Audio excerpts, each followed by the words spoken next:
Olá, queridos, boa tarde.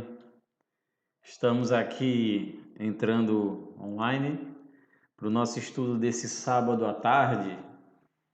Vamos só dar um tempinho aqui para nós aguardarmos os nossos irmãos que querem participar conosco desse estudo. Se você puder aí ajudar, então, convidando os irmãos para estarem conosco aqui nesse estudo que é muito importante.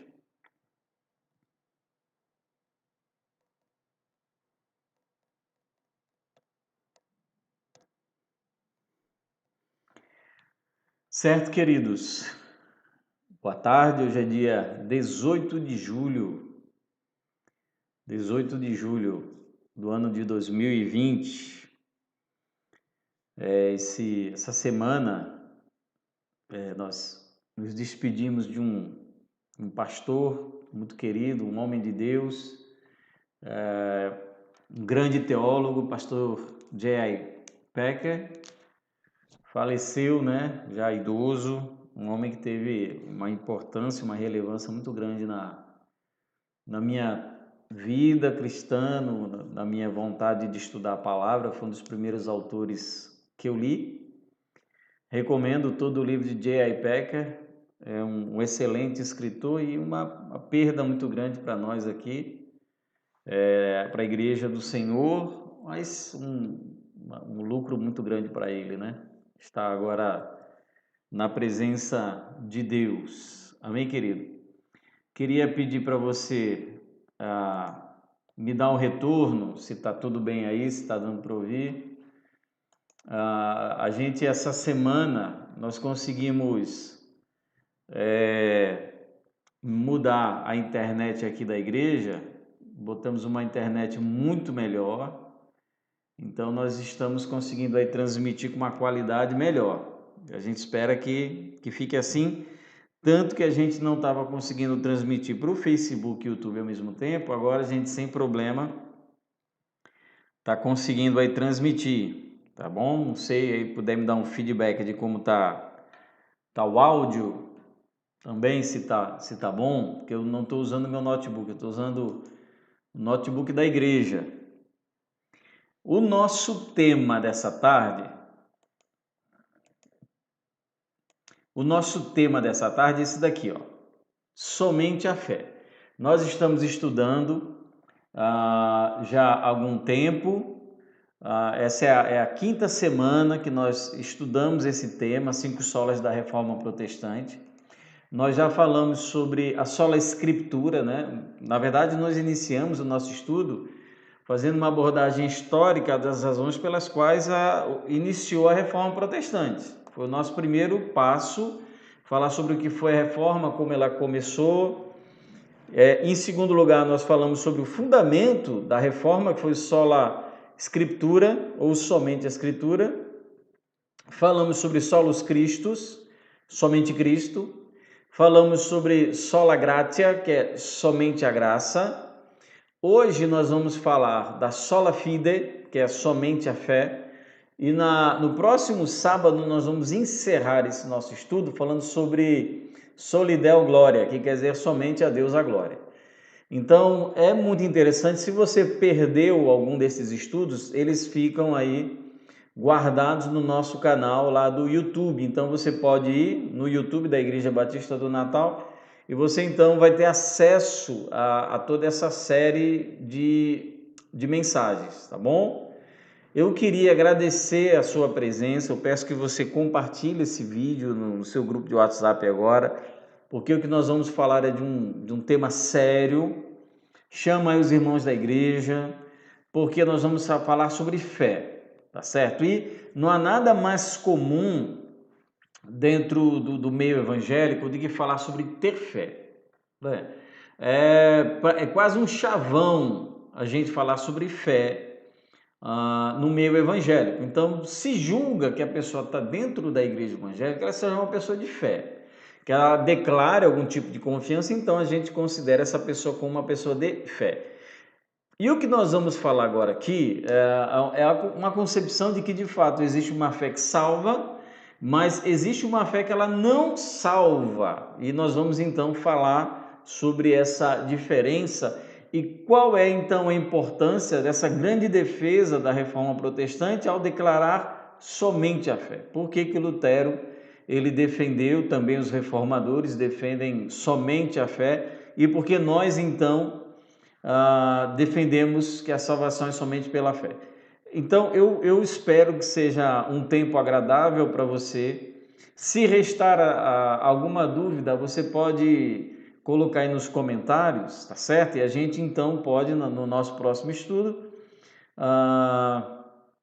tirar, se for possível, tirar essa sua dúvida. Eu queria começar orando, tá certo? Pedindo que Deus ele esteja conosco, porque o nosso assunto hoje é importante, é relevante, é espinhoso, tá certo? Talvez em alguma medida, né, lhe incomode, lhe desafie, mas é isso mesmo, tá bom? Estamos aqui para compreender, estudar a Bíblia, e às vezes é profundamente desafiador, tá bom? Então, eu quero orar agora, eu quero convidar você a orar comigo. Paizinho, eu te agradeço, louvo, bendigo o teu santo nome, por estarmos aqui nessa tarde para falarmos sobre esse tema relevante, esse tema importante, porque todos nós que somos salvos por meio da fé. Então nós vamos falar de um assunto que não é marginal, é um assunto central dentro da teologia, dentro do conhecimento de Deus, dentro da perspectiva evangélica que difere do catolicismo. Então, para a gente vai ser um grande desafio. Então, eu peço em nome de Jesus que seja uma tarde de conhecer ao Senhor. É o que eu peço em nome de Jesus. Amém. Amém, queridos? Eu queria, antes de nós iniciarmos o nosso estudo, tá bom? Já peço que você esteja aí com a sua Bíblia, nós vamos usá-la, com certeza. Eu queria dar alguns avisos. O primeiro aviso é que a Igreja Batista do Natal ela está nas redes sociais. Então nós temos aí o nosso canal no Facebook. Você pode curtir, você pode compartilhar nossas reflexões, nossas mensagens. Nós temos também o nosso canal no YouTube e nós temos também o Instagram da Batista do Natal. Então se inscreva, compartilhe, participe. A internet nesse mundo virtual será alguma coisa que não vai ser esquecida após a pandemia. Na verdade, o nosso interesse é continuar fazendo uso dessas plataformas para a edificação da igreja, tá bom? Então, primeira vez estamos aí nas redes sociais. Eu também lhe queria convidar para amanhã participar do nosso culto online. Então, amanhã, dia 19 de julho, às 18 horas, tanto no nosso canal do Facebook quanto no canal do YouTube, nós estaremos compartilhando esse tema que é o Deus vencedor. Você olhando para o que está acontecendo hoje, parece que a ciência derrotou Deus, parece que as circunstâncias históricas derrotaram Deus, né? Nada disso é verdade. O que nós temos é de fato um Deus que é um Deus vencedor, e eu convido você para estarmos juntos amanhã às 18 horas, nesse canal aqui também, ou Facebook ou YouTube, para nós então estudarmos sobre esse tema, tá bom? Então não perca, tá bom? Tá uma bênção, tá certo, queridos? E se por um acaso você, membro da igreja ou não, quer colaborar, ofertar com a Igreja Batista do Natal, tá aparecendo aí na sua tela os dados da conta da igreja, tá bom?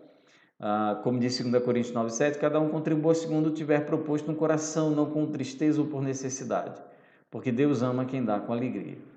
Então, se há alegria no seu coração para essa contribuição, você pode ficar à vontade e fazer o depósito aí nesses dados bancários que estão aparecendo para você.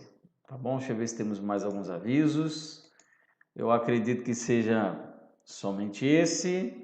Então, nós vamos aqui finalmente iniciar esse nosso estudo, que eu eu acredito que em determinado aspecto possa lhe surpreender, tá bom? Então, eu não vou trazer novidade, é como eu falei, né? A fé, esse tema é um tema abordado durante muito tempo na igreja evangélica, né? É um lugar comum, é um conhecimento comum de todas as pessoas. Quando você começa, nem que seja a fazer escola dominical, você começa a descobrir que a salvação é pela fé, o seu pastor prega que a salvação é pela fé, você lê na Bíblia Sagrada que a salvação é pela fé. Então, talvez nesse sentido, né, da importância e relevância desse tema, talvez nós não tenhamos tanta novidade.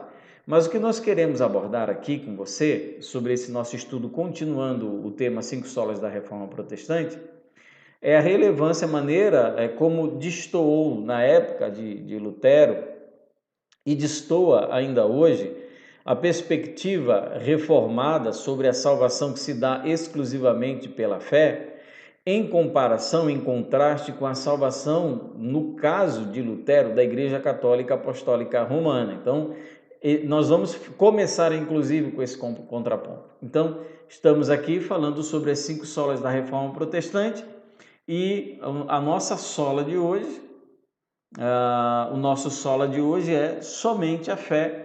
Vem da palavra latina sola fide, que quer dizer somente a fé, tá bom? Então, que você possa aí aproveitar, porque eu tenho certeza que vai ser uma bênção para a sua vida, tá certo? Então, olha só, nós vamos começar, como sempre eu preciso sumir um pouco aqui da sua tela. Nós vamos começar falando um pouco sobre a salvação, o lugar da fé, dentro do catolicismo romano.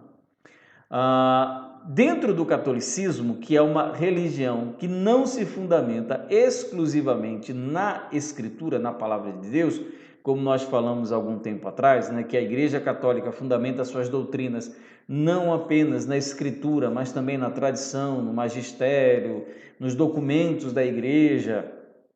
Então, dentro do catolicismo romano, não apenas daquele catolicismo da época de Lutero, até porque em termos de doutrina a mudança é muito pouca, praticamente nenhuma, já que os concílios e os documentos papais eles têm a mesma igualdade e autoridade que a Escritura, então dificilmente eles são revogados ou há qualquer alteração.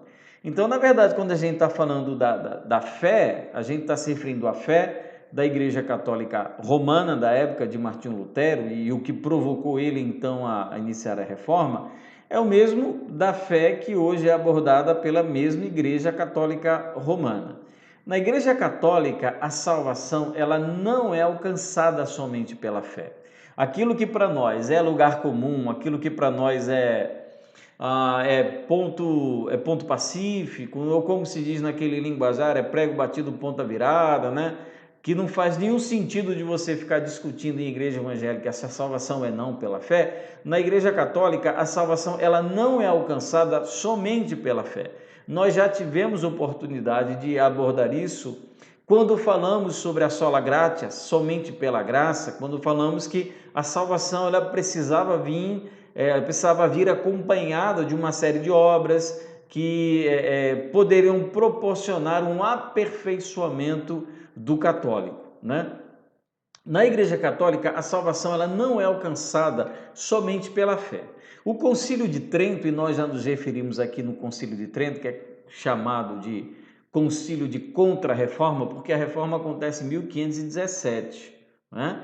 E em 1545 até 1563, eu acho que na 1547. Durante esse período, então, nós temos aquilo que ficou conhecido como o Concílio da Contra-Reforma, porque foi uma resposta católica, da Igreja Católica aquilo que Lutero estava ensinando, principalmente acerca da salvação pela fé. O Concílio de Trento ele foi muito claro, muito incisivo, quando ele condenou aquela doutrina que estava sendo então defendido não só por Martinho Lutero, como por outros reformadores. O Concílio de Trento ele condena a doutrina da salvação pela fé somente.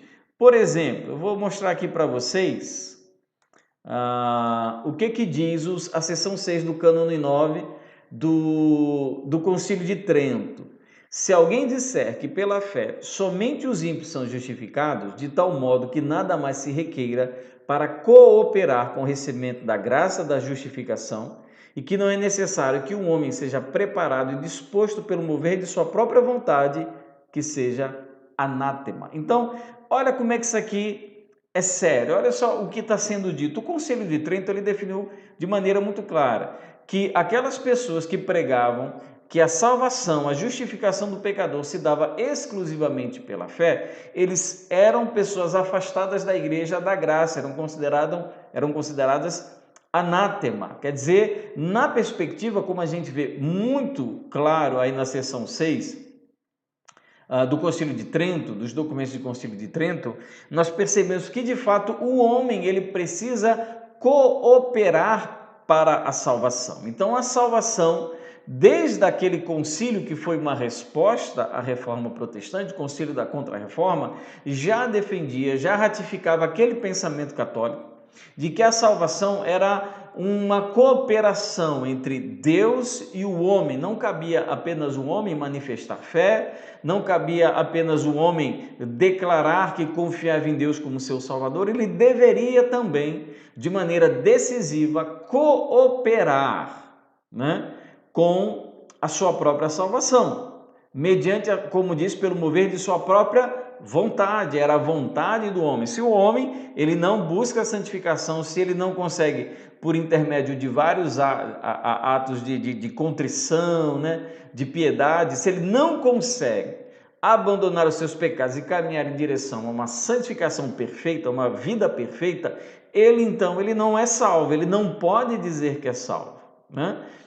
Quem diz isso, ou seja, eu, você e qualquer pessoa que defenda que a salvação se dá única e exclusivamente pela fé, estamos incorrendo, de acordo com o Concílio de Trento, num decreto de amaldiçoados. Então nós somos excluídos da igreja, da salvação, por conta desse pensamento, então, estabelecido lá dentro do Concílio de Trento. Olha só o que a seção 6 do cânone 12, também do Concílio de Trento, fala. Se alguém disser que a fé justificadora nada mais é que a confiança na misericórdia divina que perdoa pecados por amor de Cristo, ou que nós somos justificados somente por essa confiança, que seja anátema. É exatamente o que nós falamos hoje, é exatamente o que os pastores pregam no púlpito. É exatamente o que os missionários eles pregam e falam, ensinam pelo mundo para conduzir as pessoas à salvação em Jesus. Na perspectiva do Concílio de Trento e do catolicismo, as pessoas que defendem que a fé ela é justificadora, que basta você confiar, depositar a sua fé na misericórdia de Deus, que perdoa os pecados do pecador, né? E que essa confiança ela pode por si mesma nos proporcionar a salvação da alma. Então nós, quem defende essa ideia, nós no caso, sejamos então considerados amaldiçoados, afastados, excomungados, longe de Deus, perdidos, condenados ao inferno. Para o catolicismo, a salvação depende da fé e da prática das boas obras. Precisa de fé, isso daí não há como negar. O católico ele não vai dizer que não é necessário ter fé em Deus, mas a fé é algo que principia, inicia o caminho que pode conduzir alguém à salvação. Mas esse caminho ele só é conduzido não pela fé. Então a ênfase em si da teologia católica acerca da salvação não está no ato de confiar em crer em Deus, mas sim no ato de praticar as boas obras. No final de tudo, o homem ele é o maior responsável pela sua própria salvação, cabendo a Deus fazer muito pouca coisa. E essas obras, elas se resumem basicamente as boas obras, a ser uma pessoa caridosa, a ser uma pessoa piedosa. Por isso que nós temos durante a história da igreja pessoas, homens, mulheres, né, que cuidam de pobres, que se dedicam ao pobre. Não é apenas um altruísmo no sentido de que você faz alguma coisa sem esperar algo em troca. Você faz porque você quer pavimentar o seu caminho para a salvação. Por isso a necessidade das obras. Você também, essas obras que nós falamos sobre a salvação são as penitências. Penitência é aquele ato de contrição que envolve muitas vezes você impor a si mesmo um sofrimento, a abnegação de alguma coisa, jejum ou qualquer outra coisa, como uma maneira de se justificar perante Deus por algum pecado que você tenha cometido. Então, as penitências. E outro também são os sacramentos, porque o sacramento, dentro da teologia católica, eles transmitem graça e propiciam a salvação à pessoa. Então, o sacramento da comunhão, o sacramento da penitência e todos os demais sacramentos, como extrema-unção ou qualquer outro, eles também, se praticados pelo católico, eles também conduzem a pessoa à salvação. Então, dentro do catolicismo, a fé, ela não tem poder em si para conduzir um homem à salvação da alma. Ela precisa ser acompanhada pelas obras. Isso era muito forte dentro do catolicismo da época, né? E um outro problema também que minimiza a importância da fé para a salvação é porque a pessoa, para ser salva, ela precisava depositar a fé em Jesus, ela precisava praticar boas obras, ela precisava dos atos de penitência, ela precisava cumprir os ritos sacramentais da Igreja Católica e tudo mais. E além de tudo isso, ela precisava estar inserida e se manter inserida dentro da Igreja Católica, porque na perspectiva católica romana, fora da Igreja não há salvação, o que em latim é extra ecclesiam nulla salus, isso é, fora da Igreja não há salvação. O Quarto Concílio de Latrão, em 1215, afirmou: há apenas uma Igreja universal dos fiéis, fora da qual absolutamente ninguém é salvo. Então, a Igreja Católica, como instituição humana, se considera detentora de um poder espiritual para salvar as pessoas. Fora dela, fora da Igreja, não existe a possibilidade de salvação. Então, para um católico, nós estamos perdidos, estamos longe de Deus e o nosso lugar será no inferno porque simplesmente não estamos inseridos dentro da Igreja Católica Romana. O Concílio de Florença, que aconteceu em 1438 a 1445, afirmou, deixa eu tirar aqui a minha imagem para aparecer só o texto, afirmou o seguinte: firmemente crê, professa e predica que ninguém que não esteja dentro da Igreja Católica, não somente os pagãos, mas também os judeus, os hereges e os cismáticos, entenda nós agora, não poderão participar da vida eterna e irão para o fogo eterno que está preparado para o diabo e seus anjos, a não ser que antes da sua morte se unam a ela. Então, não basta você ter fé, você tem que ter fé e estar dentro da Igreja Católica Romana, porque ela é o veículo de Deus para a salvação das pessoas. Então, fora da igreja não há salvação. Extra ecclesiam nulla salus, né? Fora da igreja, se você está em desacordo com a igreja, se você não concorda com os dogmas da igreja, se você não está em comunhão, cumprindo os sacramentos, os ritos católicos, não vai à missa, não se confessa, não segue todos aqueles parâmetros, né? Se você não está participando do catolicismo, você é uma pessoa que não tem salvação, porque a salvação ela está na Igreja Católica e não fora dela. A declaração Dominus Iesus diz o seguinte: existe, portanto, uma única Igreja de Cristo que subsiste na Igreja Católica, governada pelo sucessor de Pedro, né? O sucessor de Pedro entenda aqui como o Papa, e pelos bispos em comunhão com ele. Então, só existe uma igreja verdadeira, essa igreja que tem poder para salvar, e ela é governada pelo sucessor de Pedro, que é o próprio Papa, já que eles têm essa concepção de que o Papa ele se entra no trono de Pedro. Ora, Pedro nunca ocupou trono nenhum, e pelos bispos em comunhão com ele. Então, é nessa igreja que é salvo. Então, a pessoa é salva através da incorporação à Igreja Católica, né? É o que nós estamos vendo aí. Ela é incorporada à Igreja Católica através do batismo. Isso é importante, todo católico ele tem que ser batizado, especialmente quando é criança. ou então, e também pela profissão de fé entenda como a concordância, a anuência com os documentos da Igreja Católica. E submissão ao Papa. Então esse é o católico, é aquele que foi batizado, aquele que acredita e defende os dogmas do catolicismo e aquele que se submete à autoridade papal. A pessoa pode ser salva por outros meios, que só Deus conhece, como os que nunca ouviram falar do Evangelho, né? Existe a possibilidade, já que a Bíblia fala, eles interpretam isso de maneira muito literal, de que todos serão salvos. Então, já que todos serão salvos, nem todos estão na igreja. Como é que Deus vai fazer isso? Ninguém sabe, só Deus sabe. Então, Deus poderá usar outro mecanismo de salvação que não a fé em Jesus para essas pessoas, tá bom?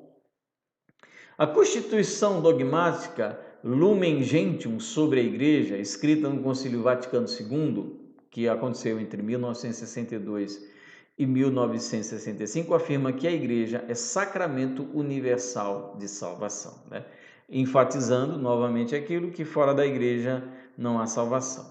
No capítulo 7, né, da mesma Constituição dogmática, é dito o seguinte: Cristo elevado sobre a terra atraiu todos a si. Ressuscitado de entre os mortos, infundiu nos discípulos o seu espírito vivificador e por ele constituiu a igreja, seu corpo como universal sacramento de salvação. É preciso ter fé, então, obras e estar dentro do catolicismo. Então, quando nós nos referimos, nós evangélicos, nos referimos à igreja universal, aquela igreja que é formada por todos os crentes em todo o mundo durante todos os tempos, chamada Igreja Universal, que é a igreja que é o verdadeiro corpo de Cristo, formada pelos verdadeiramente cristãos, excluindo os nominais, os falsos crentes. Essa Igreja Universal, dentro do catolicismo, é a própria instituição Igreja Católica Romana. E só existe a possibilidade de salvação para uma pessoa se ela então estiver inserida na igreja, né?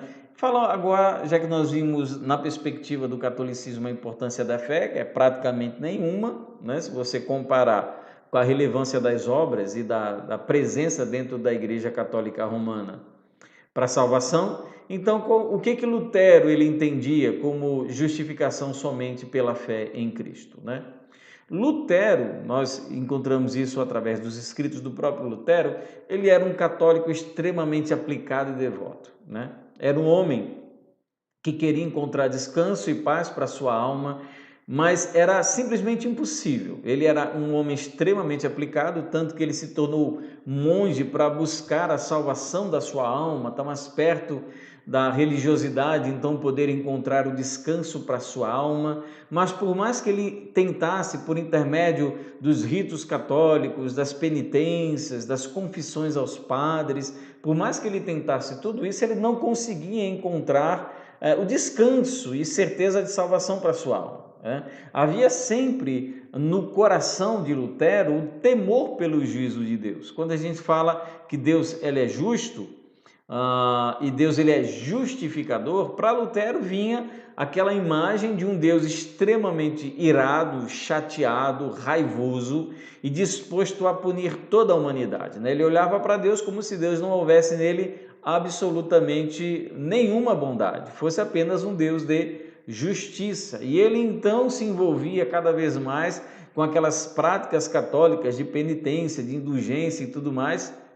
Indulgência não, porque Lutero nunca concordou com as indulgências, mas com as penitências, né? Subir escada de joelho, as confissões ao padre, as rezas e tudo mais. Ele fazia tudo isso e ele se encontrava, ele olhava para o seu interior e se identificava como um pecador. Ele não conseguia vencer essa pulsão interior que o conduzia para o pecado, né? E ele sempre nutria no coração, claro, como todo pecador deveria nutrir, um temor pelo juízo de Deus. Deus ele ia um dia cobrar a Lutero aquilo que ele estava falando. Até que um dia, então, ele fez uma leitura no livro de Romanos, capítulo 1, versículo 17, que diz que o justo viverá pela fé. E a partir, então, da compreensão dessa justiça, a vida de Lutero é completamente transformada. E a justificação pela fé, como nós chamamos hoje, ela começa a fazer parte de maneira central do desenvolvimento da teologia do Lutério e do início da Reforma Protestante. Como escreveu o próprio Lutero, olha só. Noite e dia eu ponderava até que via conexão entre a justiça de Deus e a afirmação de que o justo viverá pela sua fé. Então entendi que a justiça de Deus é a retidão pela qual a graça e a absoluta misericórdia de Deus nos justificam pela fé. Em razão desta descoberta, senti que renascera e entrara pelas portas abertas do paraíso. Toda a Escritura passou a ter um novo significado. Esta passagem de Paulo tornou-se para mim o portão do céu. Olha que mensagem brilhante. Imagina aí Lutero, no século XV, século XVI. Imagina aí Lutero, um homem envolvido profundamente em todos os ritos e ditames do catolicismo romano. E ele simplesmente, ele é inspirado por Deus para chegar a essas conclusões sobre a graça, porque até então poucos eram os que tinham coragem e capacidade de defender aquilo que ele estava dizendo. E Lutero, então, pela reflexão, pelo estudo da palavra, ele é conduzido pelo Espírito a compreender a maravilha daquilo que a gente chama de justificação pela fé. Na tese 36, daquelas teses que foram pregadas, afixadas à porta, à porta de Wittenberg, da igreja de Wittenberg, diz o seguinte na tese 36: qualquer cristão verdadeiramente arrependido tem direito à remissão plena da pena e culpa, mesmo sem carta de indulgência, né? Você imagina aquele tempo em que o Papa estava vendendo indulgências à torto e à direito, negociando as indulgências no nome de Deus. Então Lutero vem e diz, olha, isso é completamente desnecessário, não precisa, porque se o pecador de fato se arrependeu, ele tem direito à remissão plena da pena e da culpa. Então isso foi revolucionário. Isso pegou de surpresa até o mais liberal católico da época. Ninguém podia imaginar e construir, como Lutero estava construindo, a ideia da justificação pela fé. Na tese 62, ele diz: o verdadeiro tesouro da igreja é o santíssimo evangelho da glória e da graça de Deus. Então, ele ressalta que o evangelho é o tesouro, não aquilo que estava sendo arrecadado por Tetzel ou então qualquer outro dos bispos ou enviados do Papa. Então, foi profundamente desafiador para Lutero levantar essa tese, até então que simplesmente não existia dentro do catolicismo, e daí você tira como o bafafá e a guerra que isso causou dentro do catolicismo. Lutero também escreveu: assim, pois, deste evangelho nasce a verdadeira glória de Deus, ao sermos ensinados que a lei está cumprida não por meio das nossas obras, mas da graça do Deus que se comisera em Cristo, e que ela é cumprida não orando, mas crendo, não oferecendo qualquer coisa a Deus, mas tudo recebendo e participando de Cristo, de cuja plenitude todos nós participamos e recebemos. Olha que lindo! Olha que lindo Lutero está dizendo aí. Olha como é que isso é uma teologia profundamente arraigada nas Escrituras. Isso vai contra tudo aquilo, então, que aqueles homens e mulheres estavam falando sobre Deus, sobre a necessidade de indulgência e comiseração e sofrimento na carne, tudo aquilo que estava dizendo para tentar conquistar a própria justiça diante de Deus. E Lutero, ele simplesmente diz, olha, nada, absolutamente nada disso é necessário. Que chocante deve ter sido para aquelas pessoas ouvirem o que para nós é algo tão comum e até tão bonito. Lutero, ele falando ainda sobre justificação pela fé, ele disse, em seu tratado sobre a liberdade cristã, Lutero escreveu: por esta maneira, portanto, a alma é justificada somente pela fé, sem as obras. A partir da palavra de Deus, é santificada, tornada verdadeira, pacificada, libertada e repleta de todo bem, se torna verdadeiramente filha de Deus. Como diz João 1,12. deu-lhes o poder de serem feitos filhos de Deus, aqueles que creem em seu nome. Então, novamente aí Lutero, ele defendendo a sua ideia e a sua visão de que a salvação se dá exclusivamente pela fé. Queridos, perceba como isso está sendo revolucionário para aqueles nossos irmãos da época, de uma época em que só se falava sobre obras e sobre a prática de indulgência e tudo mais. Então, nosso querido amigo aí, Lutero, ele traz uma ideia completamente nova e completamente diferente. Mas sigamos, então. Lutero, após afirmar que a lei apenas mostrava o quão pecadores os homens são, ele afirmava: todos eles são pecadores e sem glória perante Deus, mas têm que ser justificados sem mérito próprio, através da fé em Cristo, que para nós o mereceu por seu sangue e se tornou para nós um propiciatório de Deus, que nos perdoa todo o pecado anterior. Isso faz para provar que unicamente sua justiça dada na fé é que nos ajuda. Justiça revelada então pelo Evangelho e testemunhada anteriormente pela lei e pelos profetas. Então Lutero está sendo aqui muito claro que a salvação ela se alcança única e exclusivamente pela fé. Inclusive ele diz isso por intermédio da lei e dos profetas, o próprio Antigo Testamento, em que a salvação ela nunca se deu pela guarda e obediência à lei. Apesar do Antigo Testamento falar muito sobre lei, sobre mandamento, a salvação naquela época não era por intermédio da observância da lei, era assim ainda pela fé. Então Lutero ele foi aquele que levantou a bandeira e que defendeu a justificação pela fé somente, né? A sola fide, que é o somente pela fé, ela influenciou naquilo que a gente chama de segurança cristã.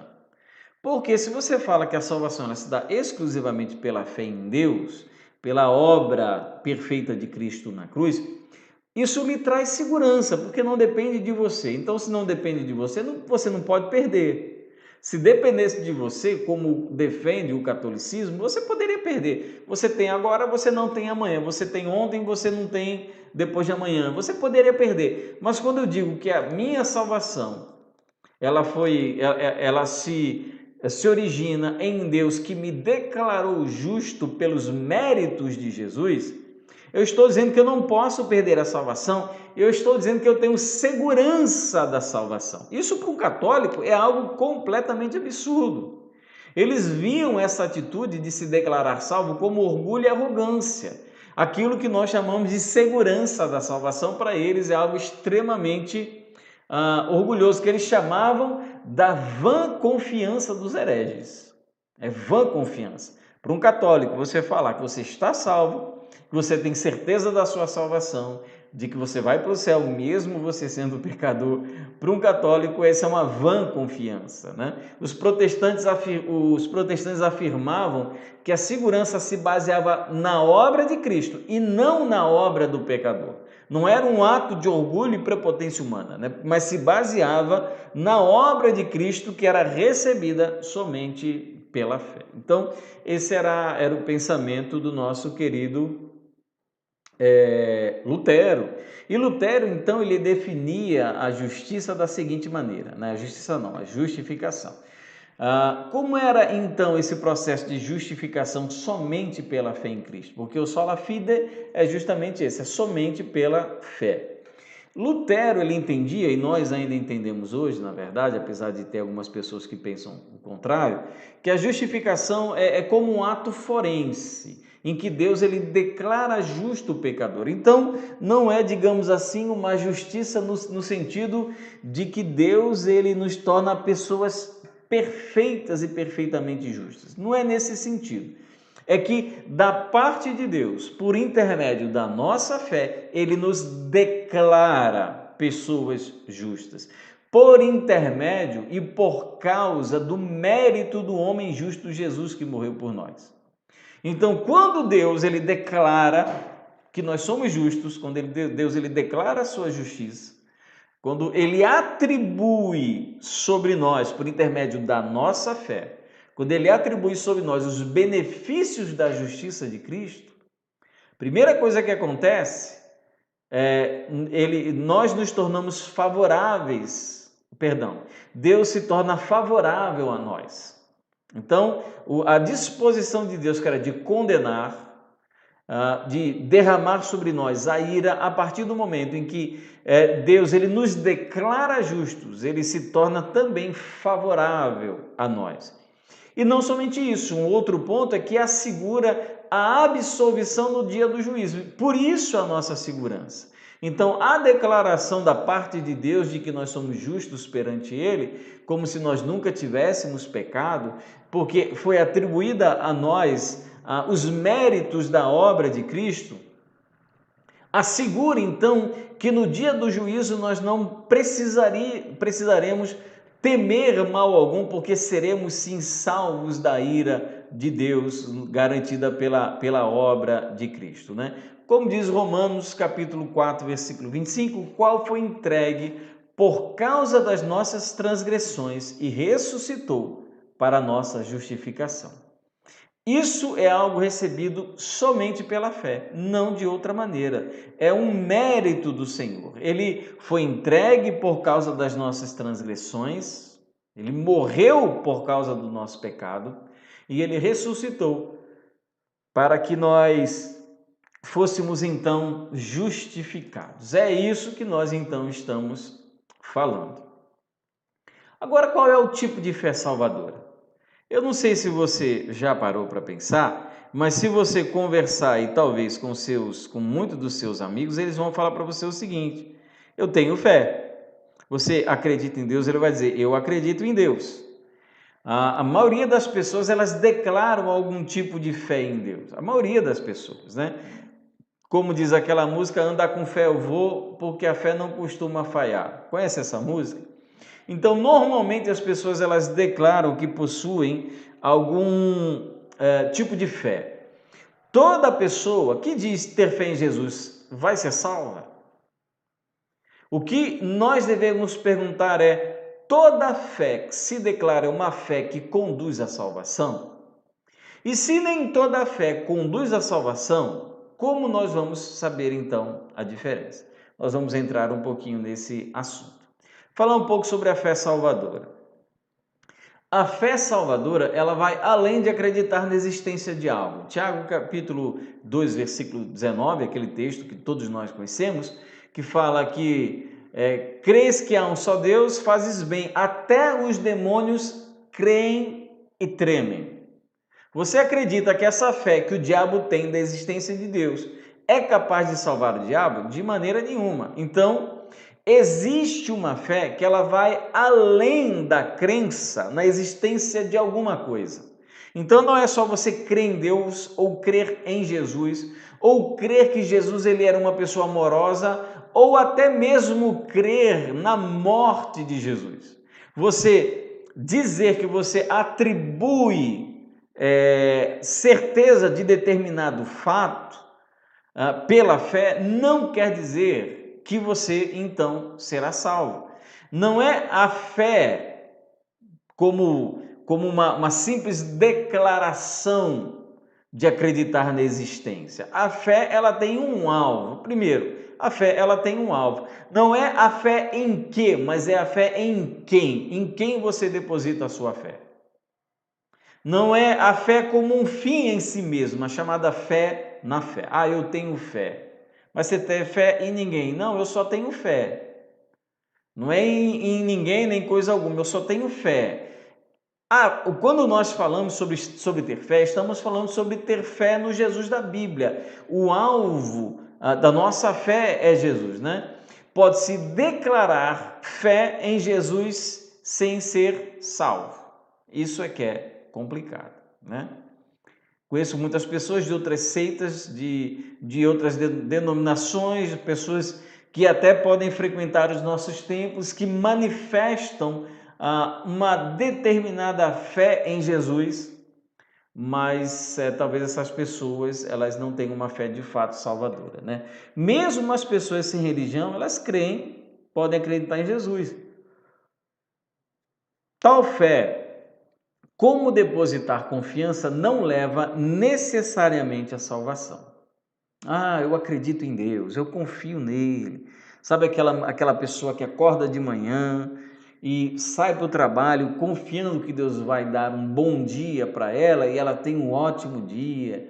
Chega no final do dia, ela agradece a Deus. Essa fé simplesmente pode não ser uma fé salvadora. Então, declarar que se crê na existência de alguma coisa não é fé suficiente para a salvação. Então, primeiro, quando nós falamos sobre fé, nós falamos sobre a fé que tem um alvo, a fé no Jesus da Bíblia, mas não só isso.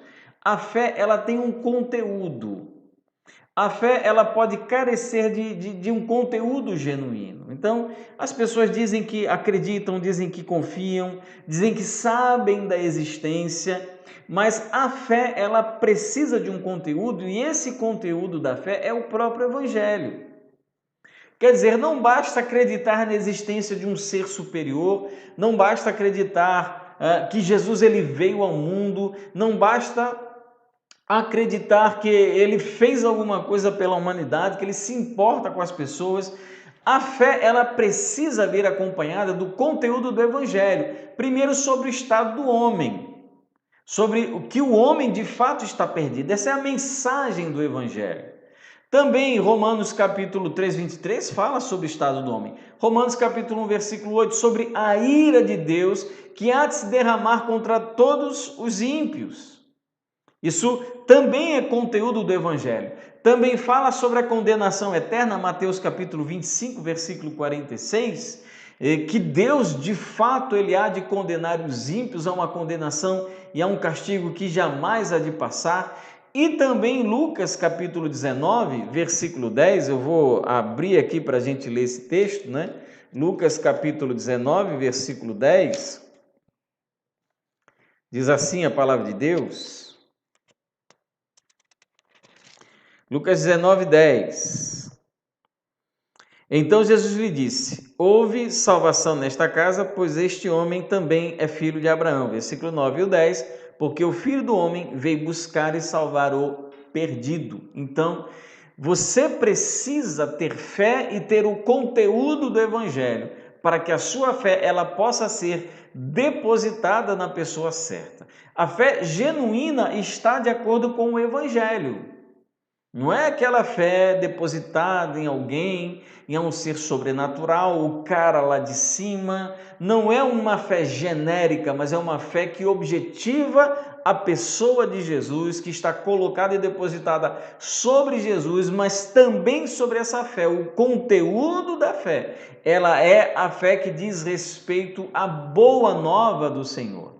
Romanos capítulo 10, versículo 17 diz assim: a fé vem pelo ouvir, e ouvir o quê? Ouvir pela palavra de Cristo. A fé, ela vem por ouvir a palavra. Então, o fundamento, né, o conteúdo, o recheio, aquilo que vai dar peso, que vai dar realidade, que vai dar concretude à fé, é o Evangelho. Então, a pessoa ela não precisa só demonstrar fé, ela precisa demonstrar fé, depositar fé em Jesus e também estar ciente, consciente do que é o Evangelho. Tanto que Jesus ele nos manda pregar o Evangelho. E não só isso, nós precisamos também depositar a nossa fé em Cristo e na sua obra. Gálatas capítulo 2, versículo 16, sabendo contudo que o homem não é justificado pelas obras da lei, e sim mediante a fé em Jesus Cristo. Também temos crido em Jesus Cristo para que fôssemos justificados pela fé em Cristo e não por obras da lei, pois por obras da lei ninguém será justificado. Então, nós precisamos depositar a fé em alguém e naquilo que aquela pessoa fez. Jesus, ele veio a esse mundo, ele pregou o Evangelho, ele é alvo na nossa fé, mas aquilo que ele fez, a sua obra, também precisa ser alvo da nossa fé. Se nós não depositamos a nossa fé em Jesus a ponto de entender o plano, o projeto e a obra dele a nosso favor, a nossa fé ela não é uma fé salvadora. Existe um problema hoje, eu considero um problema sério, grave, de muitos que pregam o Evangelho e omitem a obra de Jesus em favor dos pecadores, e as pessoas acabam depositando ou manifestando um tipo de fé que não é uma fé salvadora, porque ela não entende, não compreende a necessidade da obra de Jesus. É como se Jesus ele viesse morrer única e exclusivamente para ter algum tipo de empatia com o nosso sofrimento. Isso é verdade. O texto de Hebreus fala isso. Jesus ele veio, morreu por nós, e o fato dele ter sofrido as nossas dores, então lhe dá toda a possibilidade então de ser um sumo sacerdote capaz de nos socorrer em qualquer uma de nossas necessidades. Mas a morte de Cristo não foi só uma maneira de criar empatia entre um Deus distante, um Deus transcendente e o ser humano pecador. Foi mais do que isso, foi muito mais do que isso. E esse evangelho que torna Jesus simplesmente um Deus empático, sem necessariamente tratar acerca da sua obra, daquilo que ele fez, porque fez e para quem fez, se nós omitirmos, nós fazemos com que as pessoas produzam algum tipo de fé que não é uma fé salvadora. Nós estamos, ao invés de salvar, estamos condenando essas pessoas. Isso é sério. Porque olha só o que o texto diz, que nós lemos em Gálatas capítulo 16, de que nós somos justificados pela fé. Nós, como pecadores, fomos justificados por intermédio de uma obra, de algo que Jesus fez na cruz por nós, quando ele morreu e também quando ele ressuscitou. Então, gente, isso é muito grave.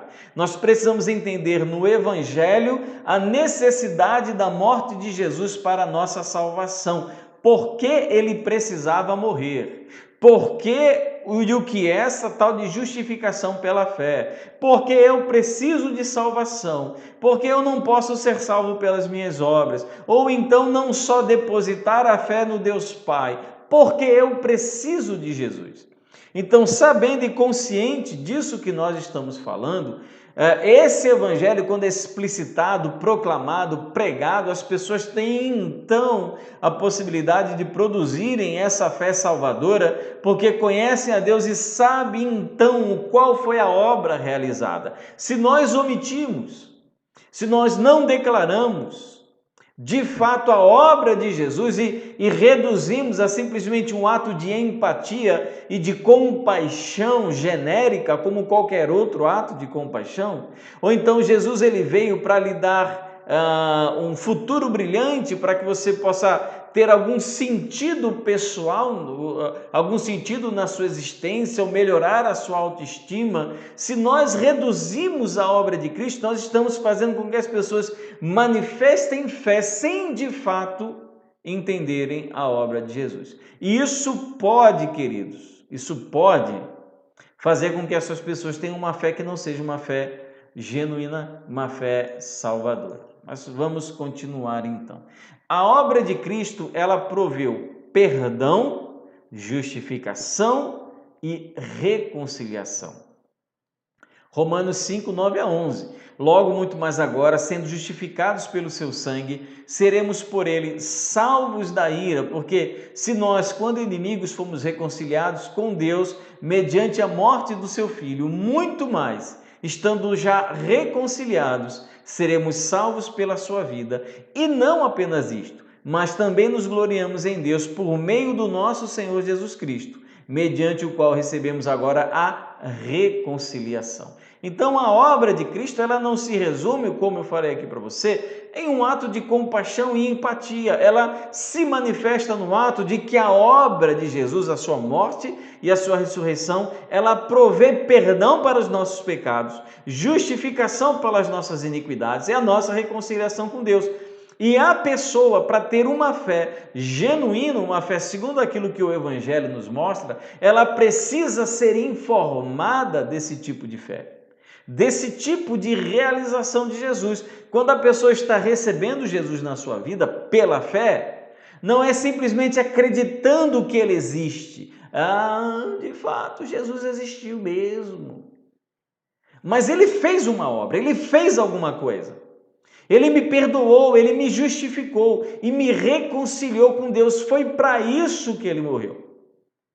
Então nós precisamos, queridos, na nossa pregação, no nosso evangelismo, dizer para as pessoas de fato qual era a obra de Jesus. Eu conheço pregadores, conheço alguns missionários, digamos assim, que quando estão evangelizando falam sobre tudo, falam sobre droga, falam sobre prostituição, falam sobre... mas só não fala da obra de Jesus. E qual é o significado e o sentido disso? E a fé, como nós estamos falando, então é direcionada a Jesus e na sua provisão dos meios para o nosso perdão, justificação e reconciliação. Quando eu digo que eu tenho fé em Cristo, eu estou dizendo que eu acredito que o que ele fez na cruz de fato tem valor e sentido na minha vida, que eu fui perdoado, que eu fui justificado, que eu fui reconciliado com Deus. Essa é a manifestação da fé em Jesus, de que aquela obra ela é real, mesmo que eu não tenha presenciado a crucificação, mesmo que eu não tenha visto nenhum documento escrito da mão de Deus dizendo que a minha dívida foi paga, o relato do Evangelho e aquilo que ele fez por mim, manifesta então na minha fé. Deixa eu lhe perguntar, por que os bodes e ovelhas do Antigo Testamento, quando tinham seu sangue derramado, os pecados eram perdoados daqueles homens e mulheres? É porque havia algum poder naquele sangue? Não. É porque se manifestava a fé de que Deus ele disse que se aquele animal fosse morto, o pecado seria perdoado. Era a manifestação da fé naquela obra específica. Então, quando eu estou dizendo que eu creio em Jesus, eu creio nele e eu tenho convicção, eu tenho fé, eu tenho certeza de que aquilo que ele fez, a sua obra na cruz, o seu perdão, a sua justificação e a sua reconciliação tem o poder para me levarem para Deus. Todo cristão deveria saber disso. Todo cristão com no mínimo 2 semanas, 1 mês, 1 ano, escola dominical, deveria entender e compreender sobre a obra de Jesus. João capítulo 19, versículo 30, quando Jesus tomou o vinagre, disse: está consumado, e inclinando a cabeça, entregou o Espírito. Essa expressão consumado significa que tudo foi completo, que o que era para acontecer, aconteceu, que o que era para ter sido feito por ele, foi feito. Então a obra foi completada, nada então mais nos restando a fazer. Sendo que é impossível, mesmo que em toda eternidade, o homem conquistar ou manter a sua salvação, deve depositar sua fé exclusivamente em Cristo e na sua obra. Então, queremos ser salvos pela fé somente, vamos depositar a nossa convicção, a nossa fé em Jesus e naquilo que ele fez. Agora eu quero falar para vocês sobre alguns tipos de fé que não salvam, né? Como nós, como igreja, estamos aí abandonando a sola fide. Como a igreja, então, está abandonando a sola fide, está deixando de dar a devida importância à salvação, à justificação pela fé. Primeiro, quando nós começamos a entender a fé como um mero sentimento. A fé se torna nesse aspecto, quando nós dizemos que fé é só sentir alguma coisa por Deus ou por Jesus, quando nós fazemos isso, nós tornamos a fé exclusivamente subjetiva. E é isso que muitas vezes faz a pregação atual. Ela esconde o evangelho quando fala que o nosso relacionamento com Deus, ele se fundamenta única e exclusivamente numa fé sentida, numa fé emocional, numa fé emotiva. A inconsistência dessa pregação, como eu falei anteriormente, pode conduzir as pessoas a terem uma fé que não é de fato a fé salvadora, né? Não há como desejar salvação se não há convicção de pecado, de culpa e de punição. Como alguém vai pedir perdão por um pecado se ela não se acha pecadora? Como ela vai ter medo da punição se ela não se sente digna de punição? Como ela vai ter aquele remorso e aquela dor na alma quando peca se ela não se sente culpada? Então, se nós pregamos de maneira a ocultar, como eu falei, o conteúdo da obra de Cristo pelos pecadores, nós então estamos fazendo com que as pessoas manifestem uma fé que não seja uma fé de fato salvadora, né? A questão não é falar de fé, mas tratar qualquer manifestação de fé como fé salvadora. Então a pessoa disse: eu confio, eu acredito, eu sei que Deus existe, eu sei que Ele está aqui e pronto, isso é suficiente. A pessoa não sabe que é pecadora, a pessoa não conhece a obra de Jesus, não sabe o que é justificação, então simplesmente nós dizemos que essa pessoa já está salva. Será que de fato ela está salva? A fé tem um alvo, como nós falamos, é Jesus, e um conteúdo, o Evangelho. Então, a fé como um mero sentimento, a fé como um sentir unicamente, necessariamente, na verdade, penso eu, a fé nesse aspecto de que você acorda um belo dia de manhã e você diz que confia em Deus, que você deposita a fé. Essa sua fé ela pode ser uma fé momentânea, ela pode ser uma fé passageira, mas ela necessariamente pode não ser uma fé salvadora. Podemos falar de Jesus sem citar inclusive o seu evangelho, é o que nós mais vimos por aí, inclusive na boca de alguns pastores.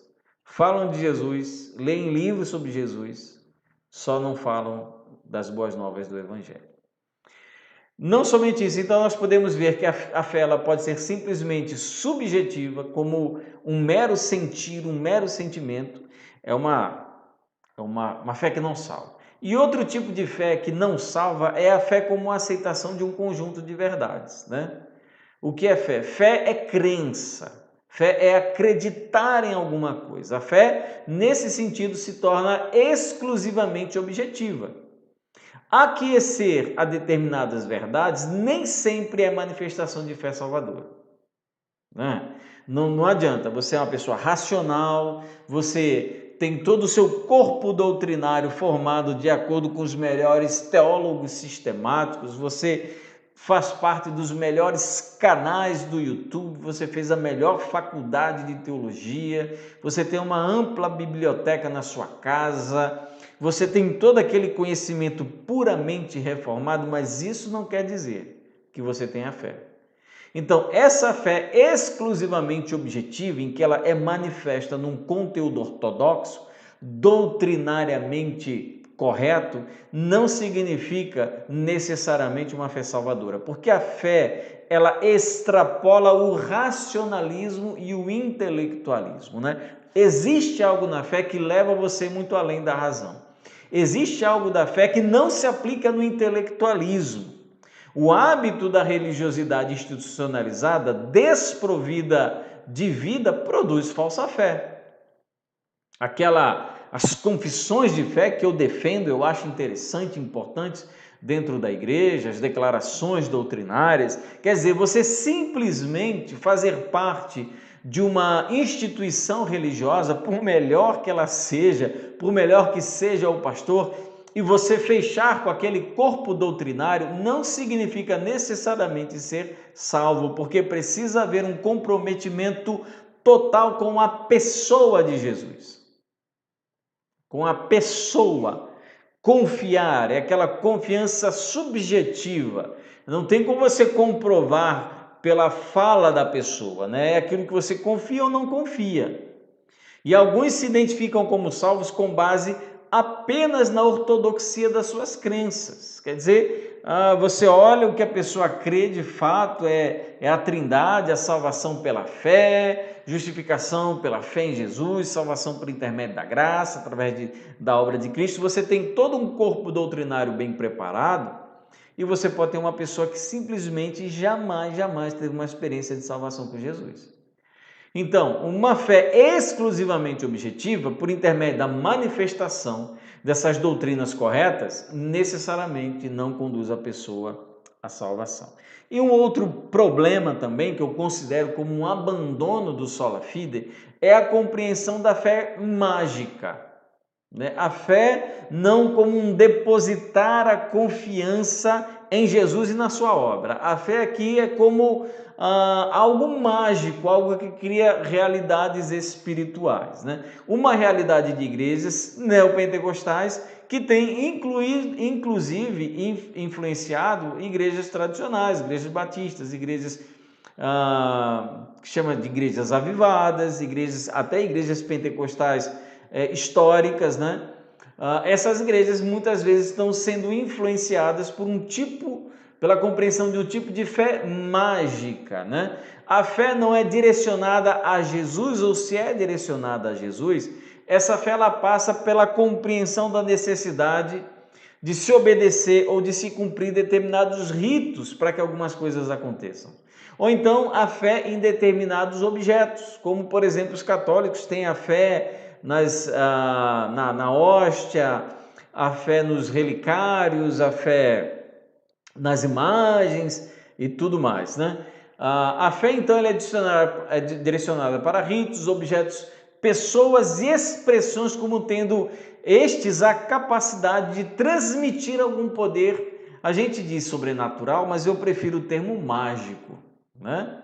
Como um negócio meio de bruxaria mesmo. Por exemplo, ritos como fogueira santa, fazer novena, determinadas campanhas. Eu não estou dizendo que toda a campanha seja errada, a gente faz campanha de missões, mas aquelas campanhas que para você criar determinada realidade espiritual, você tem que cumprir determinados pré-requisitos ou ritos, isso sim se atribui a essa campanha um fator mágico, né? Objetos ungidos ou amaldiçoados, você vai comprar aquele óleo ungido, aquele sal ungido, cuidado que isso aí vai transmitir maldição. Então, eu tenho uma experiência, eu era novo convertido e me chamaram então para expulsar o demônio de uma jovem. Eu cheguei na casa dessa jovem, uma pessoa assim bem, situação financeira difícil, e tinha lá uns irmãos meio neopentecostal, com umas doutrinas um pouco esquisitas, e eles queriam saber que objeto, porque eles dizem, eles expulsavam o demônio voltava para a menina, eles expulsavam e voltavam. Então eles partiam de uma teologia que tinha comum na época, não sei se ainda existe hoje, esse pensamento deve existir, né? Tudo que é ruim perdura, inclusive o coronavírus. E era uma doutrina que chamava ponto de contato. O que era ponto de contato? É que o demônio, para permanecer em determinados lugares, eles possuíam os objetos. E eles então começaram a procurar na casa algum objeto que poderia ser esse ponto de contato do espírito. Então o espírito saía da menina e ocupava esse objeto. E o único objeto que eles encontraram foi um pobre de um ursinho de pelúcia, e estriparam o ursinho de pelúcia, né? Uma coisa assim horrorosa, assim. Meu Deus, eu fico pensando, né? A que ponto as pessoas vão em suas loucuras doutrinárias, estriparam, acabaram com o ursinho da menina, a menina chorava desesperada. Depois eu fiquei sabendo que, na verdade, não tinha demônio nenhum, né? Não tinha demônio. Era outro problema, enfim. Inclusive essa pessoa morreu sem Cristo, ela foi assassinada, né? A história que até hoje choca a minha mente, pela vida que essa pobre menina teve, né? Pecadora, claro, teve a oportunidade de ouvir de Jesus e não quis e morreu sem ele, né? Enfim, então essa ideia de que existem objetos que podem transmitir alguma coisa, tudo bem, as pessoas vão pegar aquilo que as pessoas faziam lá no livro de Atos, né? Elas interpretam muito mal tudo aquilo e acabam criando várias doutrinas e práticas em cima desses objetos ungidos e amaldiçoados, né? Mas vamos aqui então continuar. Pessoas, né, tendo a compreensão de que determinadas pessoas transmitem algum tipo de poder miraculoso. Expressões como, por exemplo, está amarrado, sangue de Cristo tem poder, né? Como se essas expressões por si, elas transmitissem algum tipo de autoridade ou algum tipo de poder mágico. Então, de fato, se a pessoa está demoniada e se você gritar, está amarrado, né? Ou então a pessoa está falando qualquer besteira e você está amarrado, né? Vira até um chavão evangélico e a gente então tem que questionar algumas dessas coisas que nós estamos manifestadamente colocando a nossa fé, tá certo? Vamos lá. Eu separei para você algumas imagens muito curiosas para vocês perceberem que esse tipo de coisa, esse tipo de situação, isso não é fé, isso não é manifestação de fé genuína, tá certo? Por exemplo aí, unção sem limites, tá aparecendo aí na sua tela, transferência de unção, olha só, né? Esse casal aí que promete que ele vai transferir a unção. Nós temos aí outro, entrega da rosa ungida, tarde dos milagres, né? Outro absurdo evangélico nessa compreensão de que você pode abençoar determinados objetos e seus objetos vão então transmitir algum tipo de poder espiritual. Olha aí, esse daí, primeiro que está passando, o poder de Deus contra o coronavírus, inclusive essa igreja ela foi denunciada ao Ministério Público, né? O poder de Deus contra o coronavírus. Outro, participe da sessão espiritual do descarrego. Eu não sei se você já foi. Eu já tive a oportunidade de ir a uma sessão espiritual de descarrego. Eu estava fazendo meu trabalho na universidade, minha monografia, e a minha monografia era sobre igreja neopentecostal. E uma igreja neopentecostal que todo mundo tem que conhecer, que vai fazer algum trabalho sobre isso, é sobre a Igreja Universal do Reino de Deus. E eu fui então em algumas sessões espirituais de descarrego, que é um rito assim completamente estapafúrdio, absurdo, sem nenhum sentido e que não descarrega nada, tá certo? Mas vamos lá. Outro aí, ó, transferência de unção. Esse daqui, meu irmão, eu pensei até aí, mas não é nem por causa da transferência da unção, não. É por causa da prosperidade ao extremo. Olha só, né?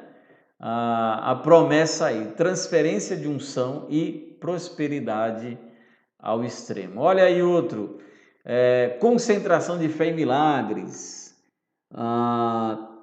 Ele vai fazer a distribuição do óleo santo e tem até o óleo sagrado do Monte Sinai, né?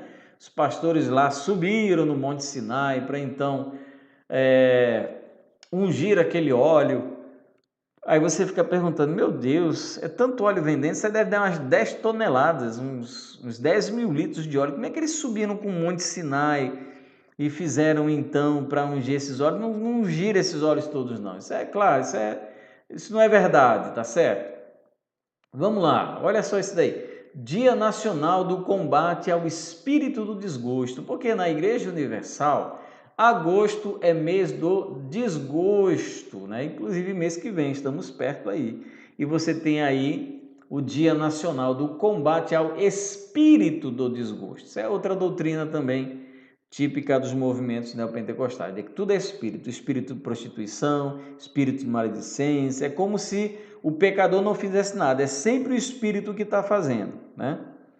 E outro aí interessante também, proteção divina contra a dengue, tá aí, ó, melhor que repelente, viu? Não sei se é algum repelente ungido que vão dar. Outros aí também, esse óleo consagrado sinais, já mostrei. Domingo da transformação. Olha, o banho do abre caminhos, né? Inclusive, isso é uma expressão que é tirada do próprio candomblé. A fogueira santa de Israel, muito conhecido.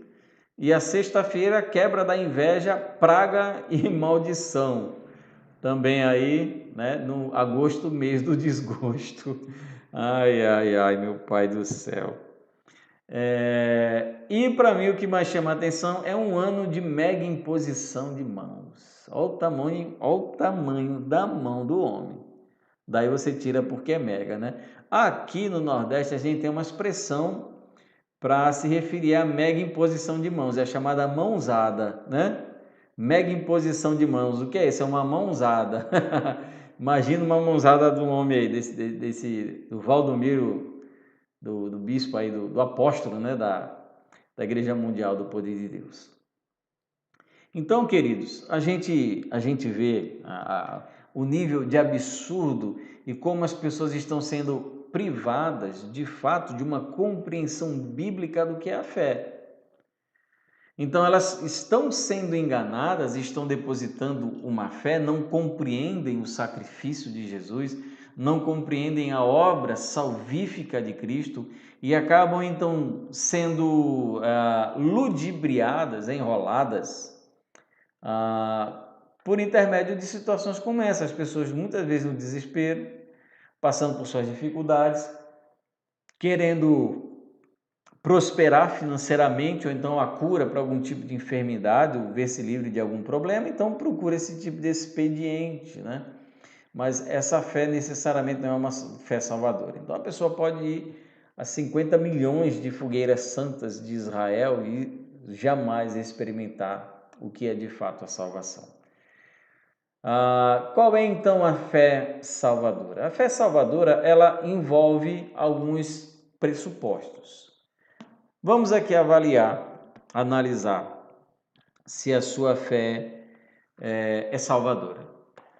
Atos capítulo 16, versículo 31.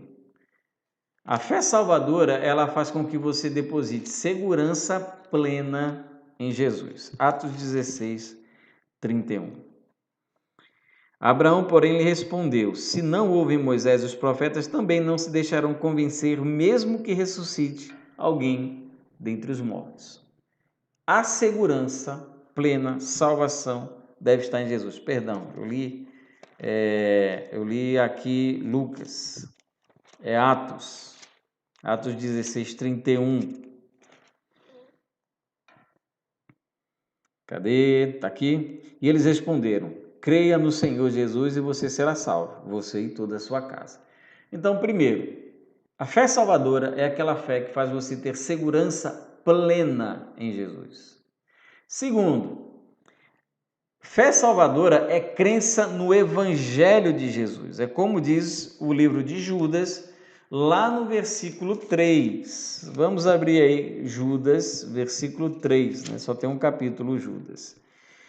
Amados, quando eu me empenhava para escrever-lhes a respeito da salvação que temos em comum, senti que era necessário corresponder-me com vocês para exortá-los a lutar pela fé que uma vez por todas foi entregue aos santos. Então, quando Judas aqui está falando de fé, não é da fé subjetiva, é da fé objetiva, do conteúdo do Evangelho. Então, fé salvadora é aquela em que a pessoa deposita plena confiança em Cristo. Segundo, que crê no Evangelho de Jesus, certo? Terceiro, João capítulo 10, Evangelho de João, capítulo 10, versículo 27. Olha só o que diz aí, João capítulo 10, versículo 27. As minhas ovelhas ouvem a minha voz, eu as conheço e elas me seguem. Então, fé salvadora é aquela que faz com que a pessoa obedeça às palavras de Jesus, né? Se a pessoa é rebelde, ela não consegue, não quer ouvir o que Jesus fala, se ela não ama a palavra do Senhor, a palavra de Jesus, então ela não tem fé salvadora, porque a fé salvadora faz com que você obedeça às palavras de Jesus. Romanos capítulo 6, versículo 22, a fé salvadora, ela transforma as pessoas por Jesus. Romanos, capítulo 6, versículo 22. Agora, porém, libertados do pecado, transformados em servos de Deus, o fruto que vocês colhem é para a santificação e o fim, nesse caso, é a vida eterna. Quem tem fé em Jesus, a fé salvadora, é transformado por Jesus, está num processo de transformação. Hebreus capítulo 10, versículo 36, a fé salvadora faz com que o crente ele persevere no caminho de Jesus. Vamos abrir lá no texto de Hebreus capítulo 10, Hebreus capítulo 10, versículo 36.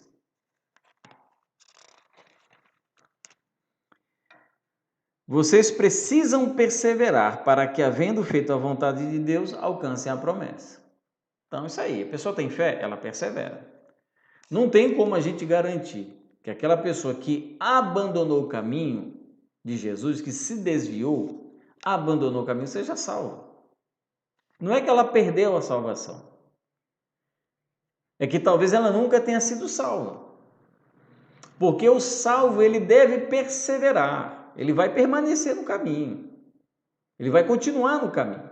Então a pessoa abriu mão, foi para o mundo, voltou para os prazeres, voltou para a antiga religião. Talvez essa pessoa nunca de fato tenha entendido quem é Jesus, nunca tenha depositado a sua fé em Jesus e não tenha de fato entendido qual foi a obra de Cristo. Por isso ela se voltou para o mundo. O porco voltou ao chiqueiro, o cachorro voltou ao vômito e o porco voltou ao lamaçal. Saiu da onde não deveria ter saído. Então, talvez o que explique pessoas abandonando o evangelho não seja outra coisa senão falta de conversão genuína. E por fim, a fé salvadora nos dá esperança no retorno de Jesus. Romanos capítulo 15, versículo 13. Romanos capítulo 15, versículo 13 diz assim: E o Deus da esperança encha vocês de toda alegria e paz na fé que vocês têm, para que sejam ricos de esperança no poder do Espírito Santo. Então, quem tem fé salvadora tem esperança no retorno de Jesus. São essas características de uma fé genuinamente salvadora, segundo o que dizem as Escrituras. Por fim, um texto que ficou conhecido pós-reforma protestante é esse daí em latim, Ecclesia reformata et sempre reformanda est. Igreja reformada sempre se reformando. Então, sempre há uma necessidade, para a gente retornar ao sola fide, de retornar à própria sola escritura, aos solos Christus e ao sola gratia. Quer dizer, nós só vamos conseguir retornar ao sola fide se nós nos voltarmos para a escritura, nos voltarmos para Cristo e entendermos que a salvação é só pela graça. Nós precisamos adequar nosso ensino e pregação ao evangelho, não o contrário. Adequar o evangelho às demandas desse tempo, de maneira nenhuma. O que precisa acontecer é justamente o contrário. O mundo é que tem que se adequar ao evangelho. Não é o evangelho ao crente, é o crente ao evangelho. Então nós precisamos adequar o nosso ensino, a nossa pregação, o evangelismo, a de fato aquilo que Jesus ensinou na sua palavra. Os crentes, eles devem ser instruídos nas verdades eternas que fundamentam a fé. O problema, queridos, sabe o que é que acontece? As pessoas não querem mais aprender a Bíblia, as pessoas não querem mais conhecer a palavra, as pessoas não querem mais se aprofundar. A gente perde tempo, se diverte com tanta coisa e nós acabamos deixando de lado o estudo mais aprofundado das Escrituras. O que isso promove? Isso promove pessoas que simplesmente não sabem no que estão acreditando, não conhecem o Evangelho. Por exemplo, nós temos aqui agora assistindo a nossa live 9 pessoas. Será que são apenas 9 que precisam desse conhecimento da obra de Cristo, de que a salvação é somente pela fé, na pessoa de Cristo e na sua obra? Nós precisamos buscar essa instrução. Eu não estou dizendo, eu só acompanho a live do pastor Anderson, nem faço isso no sentido de reclamação. O que eu estou dizendo, queridos, é que se nós, de fato, queremos ser uma igreja séria, uma igreja que prega a palavra do Senhor, que diz que ama a Deus, queremos ser a igreja segundo a palavra, nós precisamos buscar a instrução da palavra. É isso. A nossa liturgia, a nossa música e literatura, elas devem refletir o evangelho mais puro. A pregação, a maneira como o pastor prega, o conteúdo que ele separa para a pregação, o que ele ensina, a música que canta, a nossa preparação, a nossa preocupação é que esteja de acordo com o evangelho. Essa deve ser a nossa preocupação. Isso se nós quisermos, de fato, retornar ao sola fide. Queridos, nós encerramos aqui o nosso estudo desse sábado sobre o sola fide e eu já quero convidar você para o sábado que vem, dia 1º de agosto, às 17 horas, nós tratarmos sobre o último dos solas, que é o somente a Deus a glória, que é o Soli Deo Glória. Então nós vamos no próximo sábado, às 17 horas, nesses mesmos canais, tanto do Facebook quanto do YouTube, nós vamos então entrar para tratar acerca desse último tema do nosso estudo sobre os 5 solas da Reforma Protestante, tá certo? Se ficou alguma dúvida, se restou alguma pergunta, você pode então fazer aí nos comentários. Pastor, eu não entendi isso, eu não compreendi tal coisa, poderia explicar melhor? Eu posso explicar se eu souber, senão eu vou pesquisar para ver do que você tá falando, tá certo? Então veja, nós estamos encerrando no sábado que vem o nosso estudo sobre os 5 solas da Reforma Protestante. Se você perdeu algum, eu recomendo que você retorne no nosso canal do YouTube e você assista novamente, tá certo? Porque é um estudo enriquecedor e orientador para a sua espiritualidade. Nós como crentes, precisamos reconhecer então esses 5 solas. Eu queria encerrar dando alguns avisos. Lembrando, amanhã, às 18 horas, estaremos aqui ao vivo, na nossa live de domingo, com o tema O Deus Vencedor. Tá bom? Nós temos falado sobre Deus esses dias de pandemia. E nesse domingo, nós faremos também, nós continuaremos esse estudo com o tema O Deus Vencedor. Tá certo? A Igreja Batista do Natal também está presente aí nas redes sociais, Facebook, YouTube e Instagram. Você pode aí nos abençoar se inscrevendo nesses canais, tá bom? E se você deseja contribuir, ofertar com a Igreja Batista do Natal, você pode fazer então depositando aí na conta que está aparecendo para você na tela, tá bom, querido? Queridos, eu queria encerrar agora, orando, agradecendo a Deus pela sua presença. Nos veremos amanhã, se Deus assim permitir. Compartilhe esse vídeo, é um tema importante para a igreja, para todos nós. Muitas pessoas se perdem porque estão experimentando uma fé errada, equivocada. E elas precisam ser, então, alertadas da fé genuína, da fé que salva. Tá bom, querido? Vamos orar? Paizinho, querido, te agradeço, em nome de Jesus, por esse tempo, nessa tarde agora, já à noite, estudando a Tua Palavra. Nos ajuda, Senhor, para entendermos a importância do estudo da sola fide, somente a fé, porque a salvação só alcançamos por meio da fé. Derrama graça e paz abundante sobre a vida de cada um de nós, em nome de Jesus. Amém. Amém, queridos? Quero agradecer aí pela sua presença, por ter estado comigo nesse tempo. Então, nos veremos amanhã às 18 horas para o nosso culto dominical, tá certo? Queridos, Deus abençoe todos vocês. Até amanhã.